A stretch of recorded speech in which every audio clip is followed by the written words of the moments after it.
দূরত্ব বাড়ছে কংগ্রেস আর তৃণমূলের। ইন্ডিয়ার ফাটলকে ক্রমশ ভাঙনের দিকে, প্রকাশ্যে দুই শরিকের বিরোধ। কথায় বলে সকালটা দেখলেই বোঝা যায় দিন কেমন যাবে। সেই আপ্তবাক্য মেনে নিতে হলে ইন্ডিয়ার অন্দরে কংগ্রেস এবং তৃণমূলের সম্পর্কের ভবিষ্যৎ নিয়ে উদ্বেগ তৈরি হয়েছে রাজনৈতিক মহলে। পশ্চিমবঙ্গের প্রেক্ষাপটে কংগ্রেস তৃণমূলের সম্পর্ক বরাবরই ব্যস্তানুপাতিক, অর্থাৎ তৃণমূলের বাদ বৃদ্ধি হবে কংগ্রেসের ক্ষতি বৃদ্ধি হলে, আবার একই রকমভাবে কংগ্রেসের উন্নতি হবে তৃণমূলের অবনতিতে।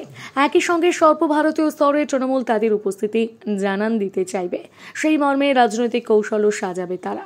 ফলে আপাত দৃষ্টিতে কংগ্রেস এবং তৃণমূলকে স্বাভাবিক মিত্র বলে মনে হলেও বাস্তব রাজনৈতিক পরিস্থিতি তা নয়। সে কারণেই পদে পদে দু দলের সম্পর্কে হোঁচট আসবে বলে মনে করেন উভয় শিবিরের নেতারা। বিরোধী জোট ইন্ডিয়া কি আদৌ টিকবে? ফাটল স্পষ্ট থেকে স্পষ্টতর হচ্ছে। বড় শরিকের সঙ্গে মেজ এবং সেজোর ফাটল বাড়তে বাড়তে ভাঙনে গড়াবে কি, প্রশ্ন উঠতে শুরু করেছে। মঙ্গলবার একই দিনে সংসদের ভেতরে বাইরে অন্তত তিনটি ঘটনা ইন্ডিয়ার দুই শরিক দল কংগ্রেস এবং তৃণমূলের মধ্যে দূরত্ব বৃদ্ধির স্পষ্ট ইঙ্গিত দিল। কংগ্রেসের সঙ্গে দূরত্ব রেখে চলল সমাজবাদী পার্টিও।